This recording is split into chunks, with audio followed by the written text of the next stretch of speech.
नमस्ते यारो, तो यारो कैसे हैं आप सब। तो यारो स्वागत है आपका आज की नई वीडियो में। और आज हम बात करने वाले हैं नोट से रिलेटेड। तो डेथ नोट के दूसरे यूनिवर्स में वर्क करती है या नहीं, तो चलो इसी पे बात करते हैं आज। तो सबसे पहले डेथ नोट का एक छोटा सा इंट्रो दे देते हैं जिन लोगों को नहीं पता होगा। मुझे पता है बहुत से लोगों ने देख ली होगी ऑलरेडी, क्योंकि वो इतना अमेजिंग एनीमे कोई बिना देखे कैसे रह सकता है। अगर नहीं देखी तो यार देखो, बस एक बार देखो। सो इस एनीमे का पहला एपिसोड रिलीज हुआ था 30 अक्टूबर 2006 और इसका फाइनल एपिसोड आया था 27 जून 2007 को। तो इसमें ओवरऑल 37 एपिसोड्स हैं। बहुत अमेजिंग एनीमे है, बिल्कुल भी मत करना इसको। और आप इसको जाके नेटफ्लिक्स में देख सकते हो, ऑफिशियली नेटफ्लिक्स में अवेलेबल है। और ये स्टोरी, अगर मैं आपको इसको सिंपली एक स्टोरी को बताऊं ओवरऑल बिना कोई स्पॉइल करे, तो कहानी कुछ ऐसी है। लाइट यागामी नाम का एक लड़का जो अपने हाई स्कूल की लाइफ में बहुत ही नॉर्मल चल रहा है और वो बहुत बोर्ड है। किसी दिन उसे एक सुपरनैचुरल नोटबुक मिलती है जिसका नाम है डेथ नोट। अब इस नोटबुक में ये पावर है कि आप किसी का भी नाम लिखो वो मर जाता है। तो आगे जो भी होता है वो आपका एनिमे देख के पता चलेगा,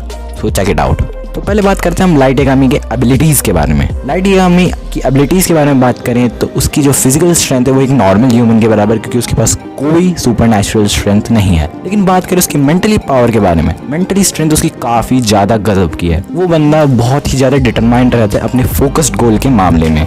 वो बंदा किसी भी सिचुएशन से आराम से निकलने के लिए बहुत ही ज़्यादा सही अपने दिमाग को यूज़ करता है और वो मैनिपुलेशन में बहुत ही ज़्यादा माहिर है। उसको किसी भी बंदे को आराम से एक टूल की तरह यूज़ करने में उसे कोई दिक्कत नहीं होती। वो हमें अपने इमोशंस को ख़त्म कर लेता है। और जो उसे खतरनाक से भी खतरनाक चीज़ बनाती है वो है उसके गोल को अचीव करने का तरीका। अगर लाइट यागामी ने कोई भी उसने गोल सेट करा है तो वो उस गोल को अचीव करने के लिए किसी भी हद तक जा सकता है, चाहे वो सही रास्ता हो या गलत। तो ये है कुछ लाइट यागामी के बारे में। तो अब बात करते हैं डेथ नोट वो किस तरीके से यूज करता है। तो सबसे पहले डेथ नोट की एबिलिटीज के बारे में कुछ बात कर लेते हैं। तो डेथ नोट कुछ ऐसे काम करती है। अगर आपने किसी भी बंदे का नाम लिखा, उसका चेहरा याद रख के, तो उस बंदे की डेथ हो जाएगी 40 सेकेंड्स में एक सिंपल हार्ट अटैक से। लेकिन अगर आपने उस बंदे का नाम लिखा, साथ में आपने उसकी कुछ डिटेल्स लिखी कि वो बंदा ऐसे कार से, जैसे कि कार एक्सीडेंट में मर जाए, तो उसका सेम वैसे ही डेथ होगा इन 6 मिनट एंड 40 सेकेंड्स के अंदर। तो यह है कुछ इसके सिंपल से एबिलिटीज। और जो इसकी प्राइस है, यानी कि जब आप शिनिगामी से जब डील करते हो तो इसकी प्राइस होती है कि जब आपकी डेथ होगी तो आप ना तो हेवन में जाओगे ना तो हेल में, आप फंस जाओगे बीच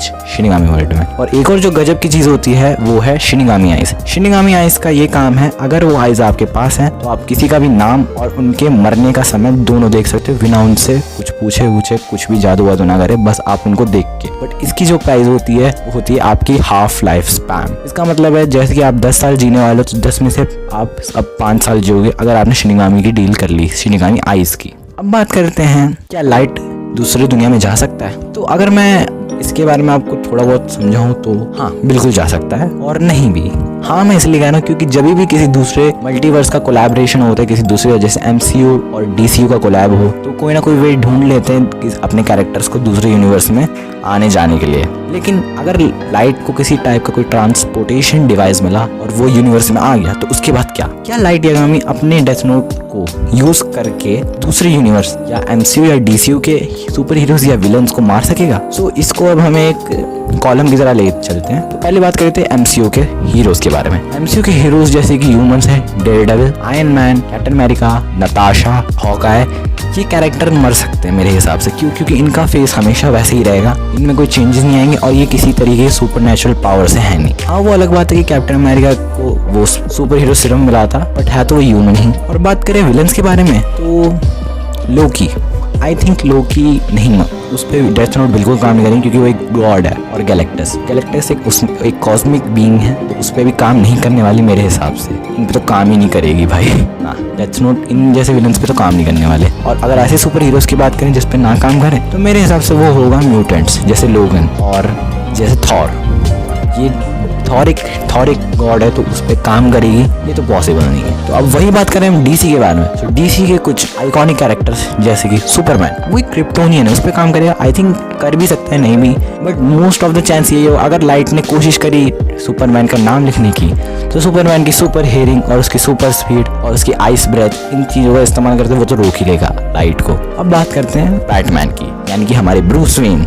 सो बैटमैन और ब्रूस मतलब कि ब्रूस वेन की जो IQ लेवल है वो बहुत गजब का है, सेम एज लाइट यागामी के जैसा। तो वैसे तो ब्रूस है ही एक ह्यूमन, यानी कि बैटमैन है ही एक ह्यूमन, लेकिन उस पर काम करेगी डेथ नोट, ऑफ कोर्स करेगी, क्योंकि वो एक नॉर्मल ह्यूमन है, उसका कोई फेस चेंज नहीं हो सकता। लेकिन इसमें जब बात करें तो एक मेंटली फाइट जो होगी वो देखनी बनती, क्योंकि बैटमैन मेंटली भी स्ट्रांग है, साथ में फिजिकली भी वो एक पीक लेवल पे किसी भी ह्यूमन में, उसने सारी मार्शल आर्ट सीखी हुई है और वो एक गजब का बंदा इस चीज में, और उसे द बेस्ट डिटेक्टिव भी कहा जाता है। तो ये बहुत इंटरेस्टिंग होगा अगर इनका कभी फाइट हो, लेकिन ऐसा क्या हो, मैं भी क्या बात कर रहा हूँ। सो नेक्स्ट बात करते हैं हम कुछ उनके डेमीगॉड्स वाले कैरेक्टर्स की, जैसे कि वंडर वुमन। मुझे नहीं लगता वंडर वुमन पे काम करेगी क्योंकि वो एक डेमीगॉड है, और Aquaman, I think Aquaman human कह सकते हैं या नहीं, आप जरूर कमेंट में बताना। एक्वामैन पे काम करेगी, मेरे हिसाब से तो नहीं करेगी शायद। स्वैम थिंग उस पर भी नहीं करेगी, उसका शेप चेंज होता रहता है। और अगर हम बात करें विलन्स की, डार्क साइड, नहीं यार बिल्कुल काम नहीं करेगी डार्क साइड, क्योंकि वो एक गॉड ही एक तरीके से। और एक गजब के कैरेक्टर के बारे में बात करें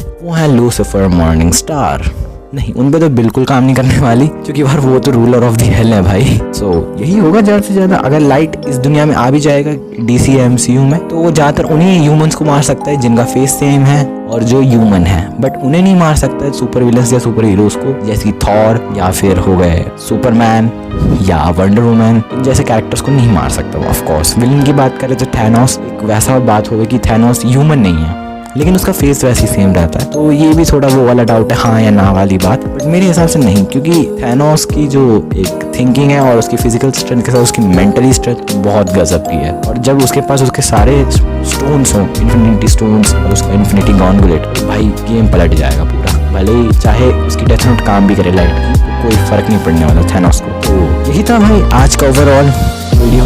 तो कैसा लगा आपको वीडियो? हाँ थोड़ा कुछ अलग ही करा है, क्योंकि इस बार कोई इंटरेस्टिंग टॉपिक नहीं मिल रहा था। सो बस यार आज के लिए इतना ही, फिर मिलेंगे आपसे नेक्स्ट वीडियो में कुछ इंटरेस्टिंग फैक्ट्स या टॉपिक्स के साथ। सो तब तक के लिए भाई ये जाने से पहले like comment share and subscribe जरूर कीजिए। तो मिलते हैं आपसे नेक्स्ट वीडियो में, तो तब तक के लिए धन्यवाद एंड बाय बाय।